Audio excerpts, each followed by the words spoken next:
Hi everyone. Welcome to Regenerative Agriculture Best Practice on the Ground. I've never done one of these before with everyone with their headphones, so it's a bit of a new experience. Regen Ag is, I know, something that's been talked about a few times today already. Can we just have a show of hands of who knows what regenerative agriculture is? Okay. We probably don't need to go into too much detail about the definition. So what I'll do is throw to my wonderful panelists to get them each to tell you all a little bit about who they are and what they do. Sabrina. So great to be with you all here. So I'm Sabrina Goncalves Krebsbach. I work with Kering as a sustainable sourcing and biodiversity specialist. So Kering is a luxury group managing the development of a series of houses in ready-to-wear leather goods, jewelry like Gucci, Balenciaga, Saint Laurent, McQueen, Brioni, Bottega Veneta, and others. And Kering as a group has been for many years now measuring its environmental impact, not only associated with, of course, direct operations, but all the way from raw material production on the ground through to use and end of life of products.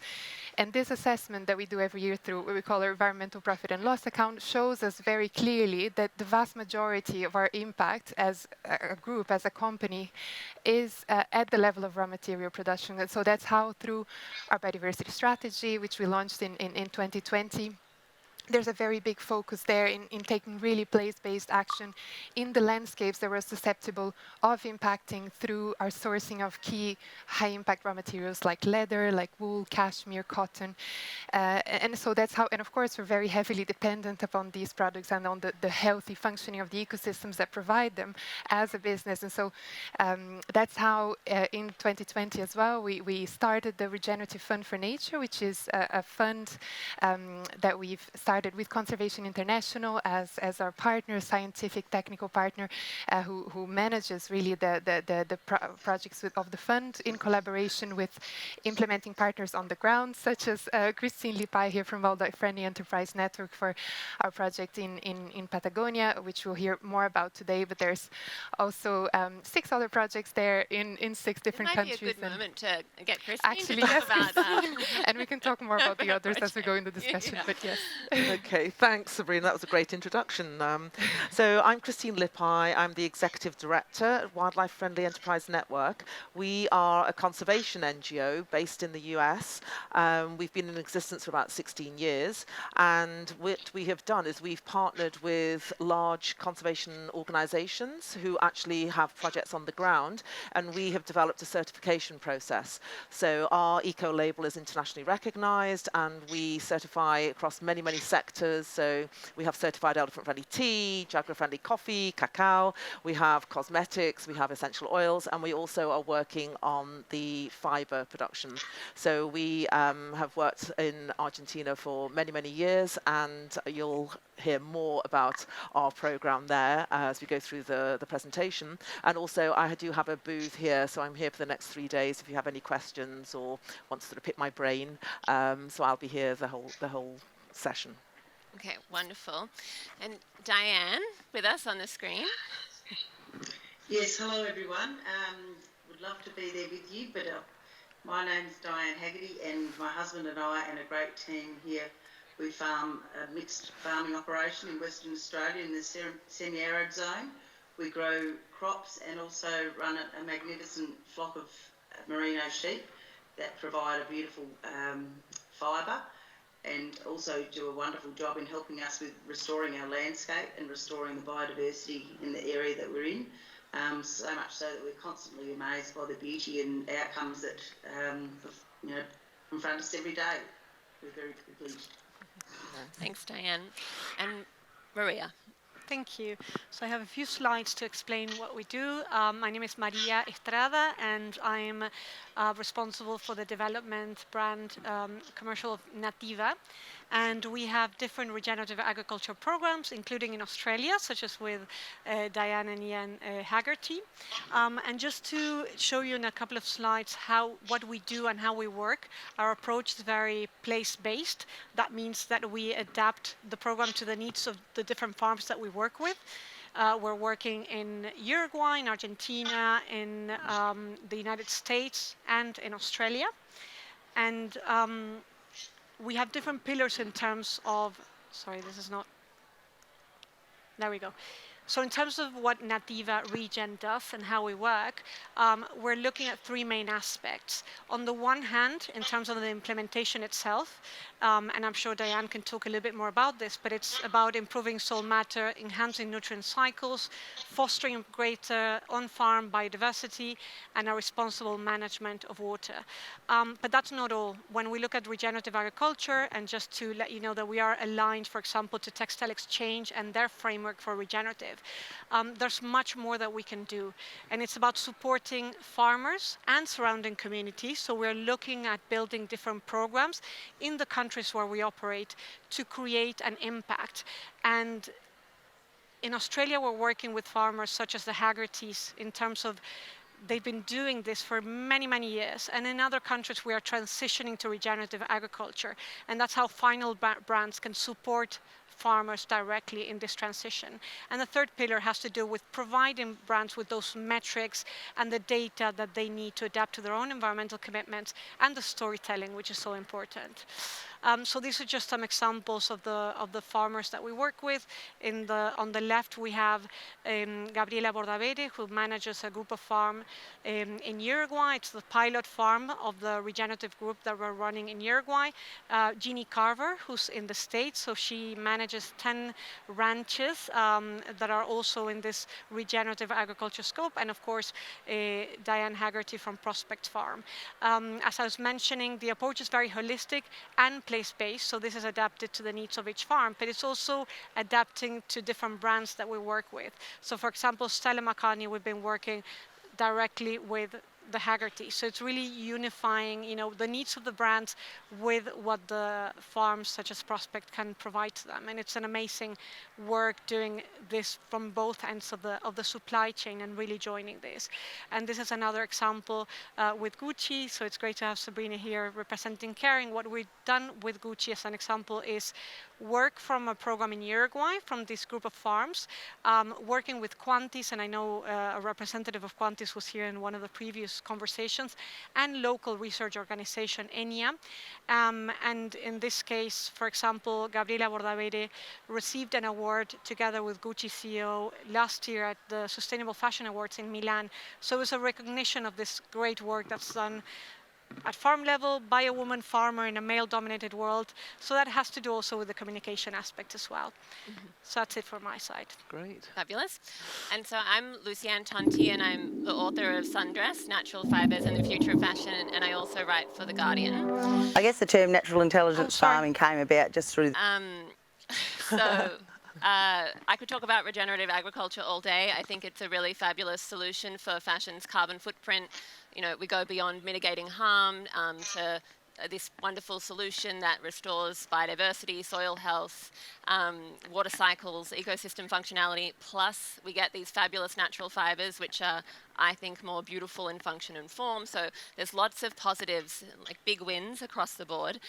And regen, it's becoming a term that's thrown around a little bit more, kind of like sustainability is, and becoming, more and more broadly and vaguely applied to things.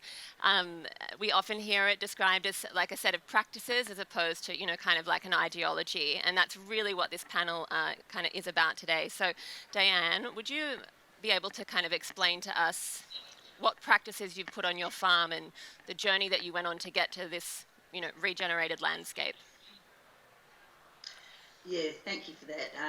It has been a long journey and a very interesting and awe-inspiring journey. We started back in 2001 and we started off doing what was termed, I guess at that stage, biological farming. So just trying to implement as many practices as we could to support the biology within our farm.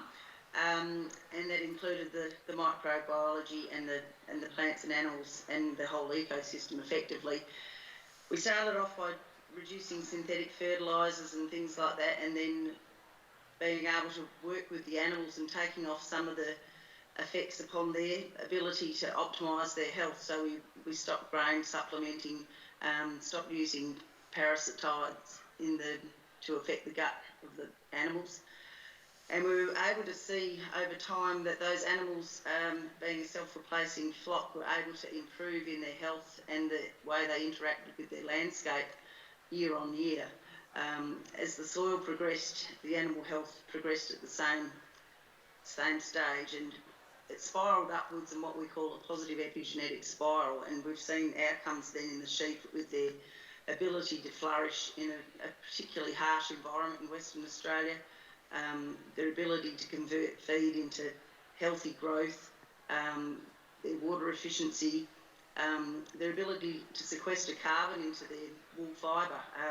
We've done some studies into the quantity of carbon going into the wool fibre being 50% fibre, 50% carbon. If you equate that out to an annual growth with an animal cutting an 8 kilo fleece each year, then there's actually sequestering 14 kilograms of carbon dioxide equivalent into each animal's fleece each year. And then once it's harvested or shorn, it's a renewable carbon capture and storage on legs, which is a fantastic outcome. But also the way those animals integrate with their environment in transferring microbes throughout the landscape.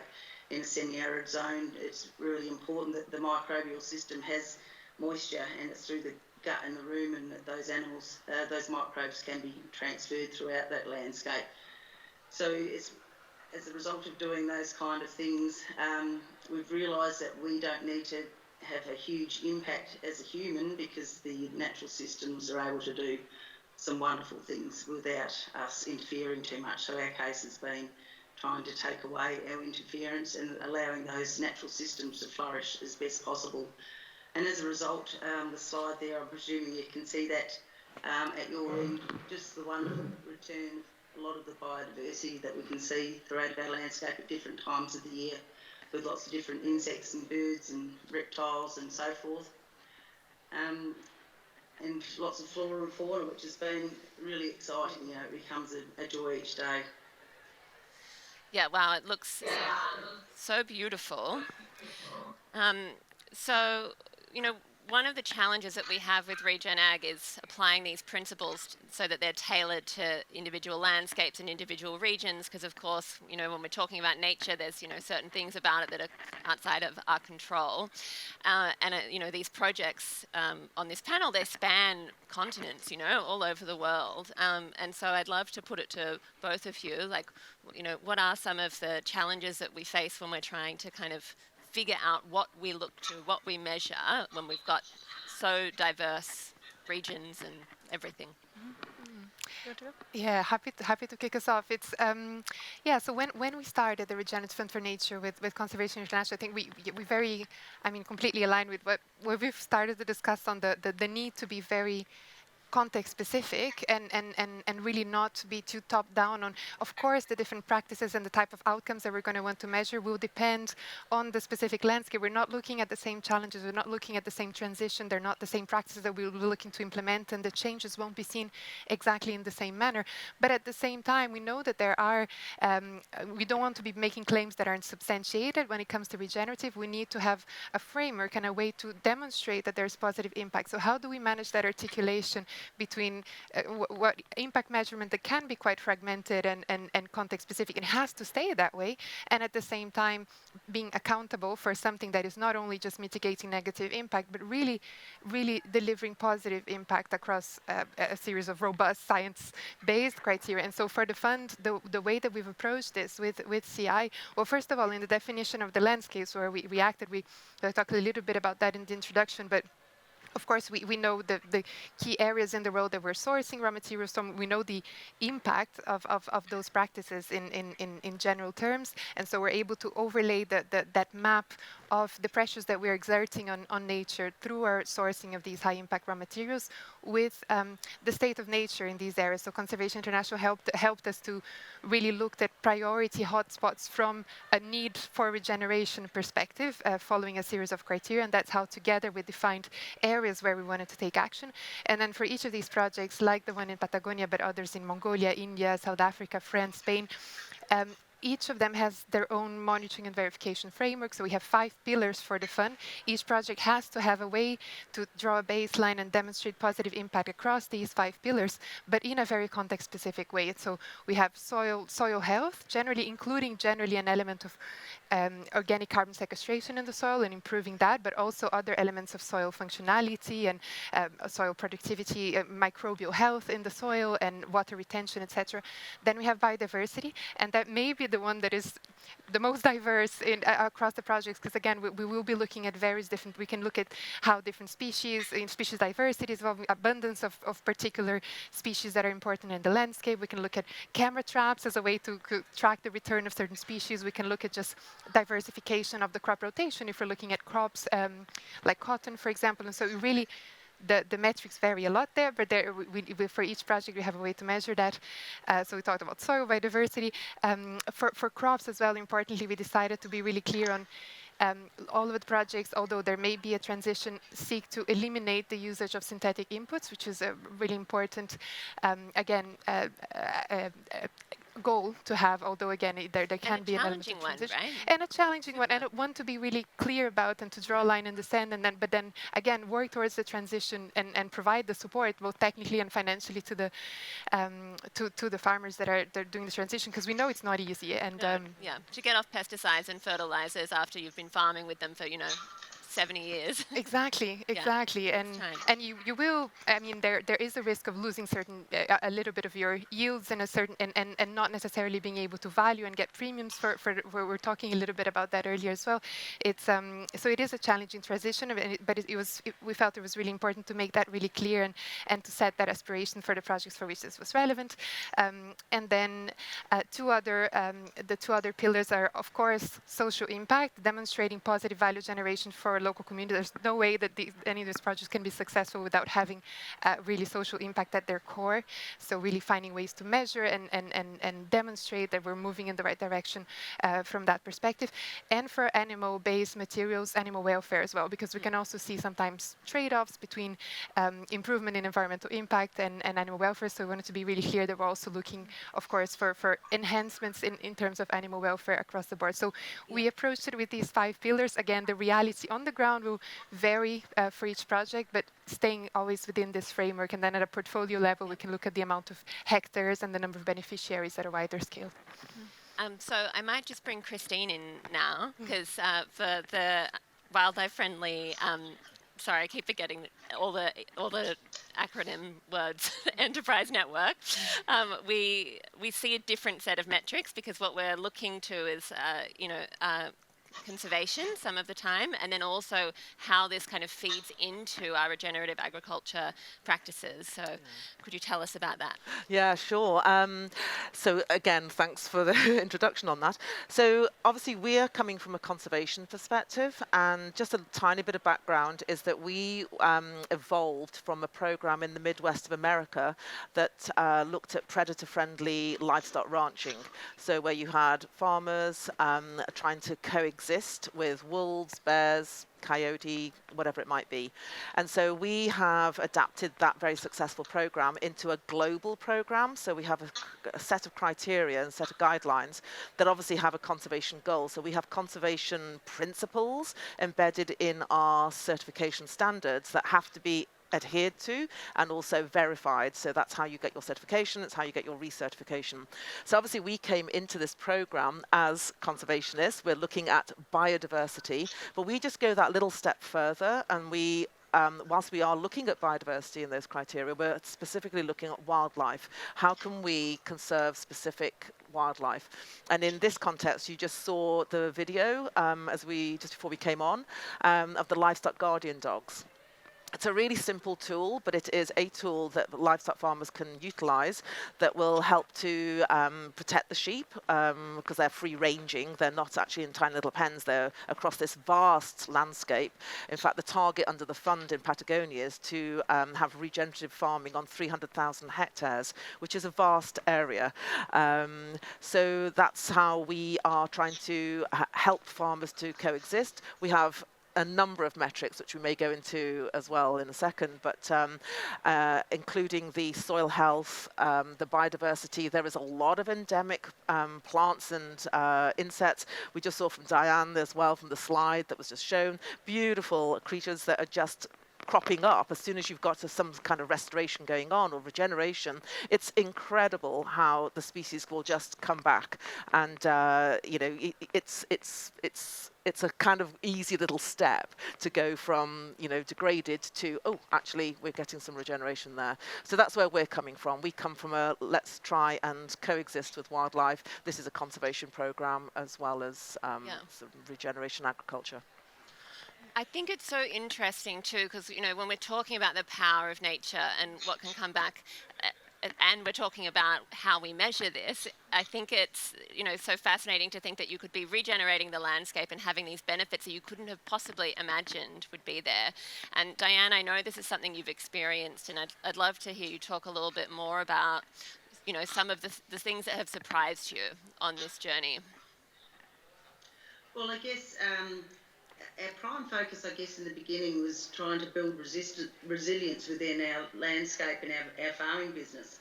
And as we've done things like remove the artificial fertilisers and stop using pesticides and fungicides and really focused on that microbial function, we've just seen the return of the native plant species and insects and so forth, as been mentioned, and which, yeah, you just didn't expect. You didn't know that these plants even grew in that area because they hadn't been seen for, well, since settlement, white man settlement, I guess.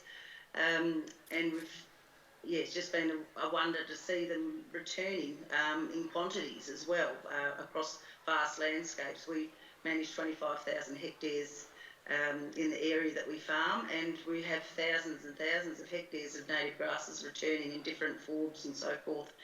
And of course, each of those have their own native bees and so forth that are part of that function. So that has been an incredible thing. And then also some of the larger animals that can move in with the bush turkey and things being seen in numbers, echidnas and so forth that haven't been as, you know, frequent in their numbers in the past.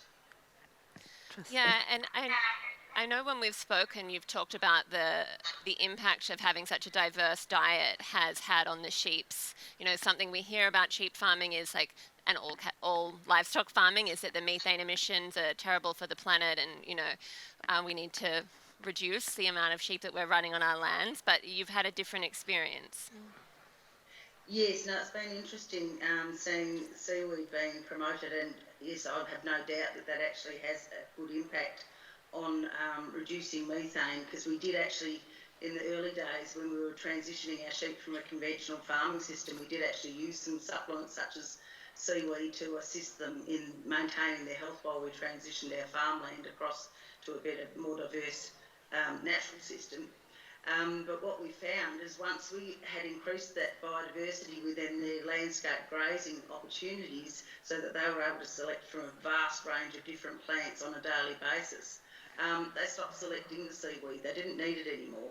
So we didn't need to put it out anymore. And yet their health absolutely continued to blossom, and their resilience to whatever the climate was dishing up improved massively. So, and their productivity, I guess, which I guess as a farming business is a really important part. So, yeah, there are some of the impacts and results that we've seen that we certainly didn't expect.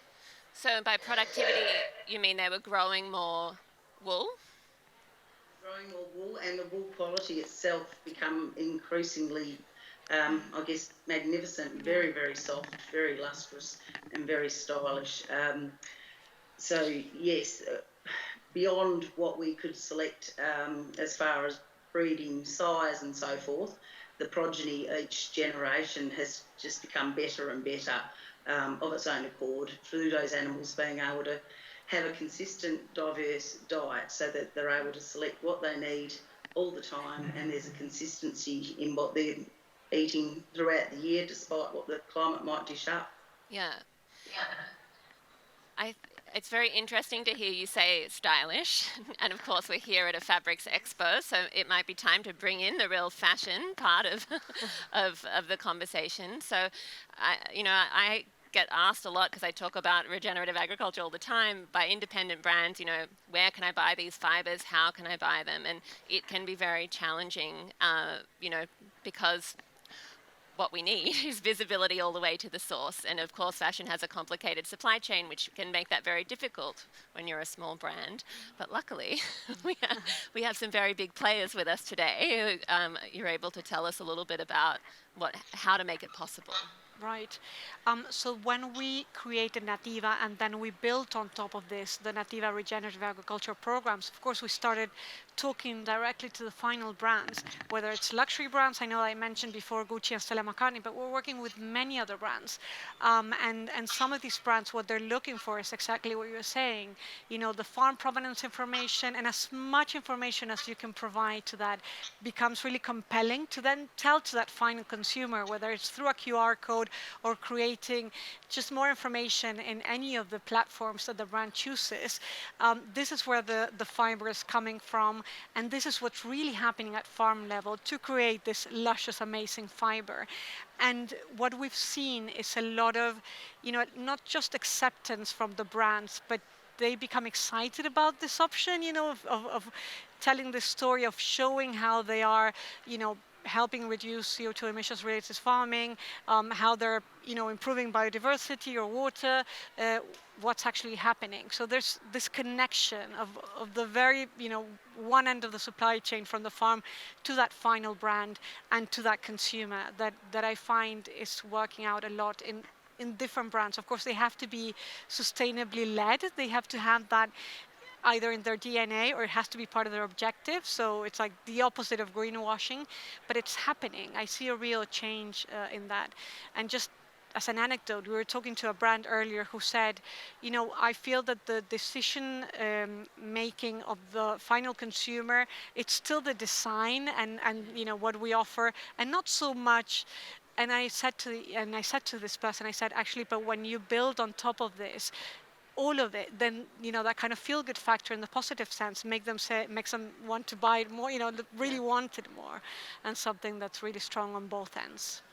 Yeah, it doesn't really get we don't really get these kind of narratives in fashion where you can see the positive story the whole way through, and that's why I love Regen Ag. I think it's such a persuasive solution, and also because we're running out of time, and we need solutions that can, sequester carbon and help heal landscapes. So we're going to go to questions in a few minutes. So if you do have anything that you're thinking of, I will come to you. But just before we finish up with the panel, we had so many things we wanted to talk about today, and I know we haven't quite managed to get to all of them. Was there anything anyone's dying to say that I haven't thrown to you? Maybe I might just add, completely to echo what Maria has just said as well. There's a huge, because also availability of regenerative materials is low. Everyone is interested, and it's very trendy, and everyone wants to buy these regenerative materials. But obviously, it takes money and effort and time and energy to support the farmers to make that transition, or not. That responsibility of taking action and taking being accountable for the impacts that we are responsible for as brands all along the supply chain is, it has to be an encouragement to scale up action and those kind of, again, landscape level collaborations. And so I might say that we're now really happy to be expanding the regenerative transformation. There's so many amazing, all around here today, so many amazing initiatives that need more support and that are calling for collaboration. But yeah, from the fund perspective, if your brand here is interested, we'd love to talk about that. We're happy to have welcomed Inditex onto the fund and to be growing it further. And we want to scale up those projects. We want to increase, expand the ones that are already there, but also expand to other materials, other geographies. There is the need for more of this type of action, and so it's and we can't tackle it on our own, and we really need that collaboration. So I might just add that piece, because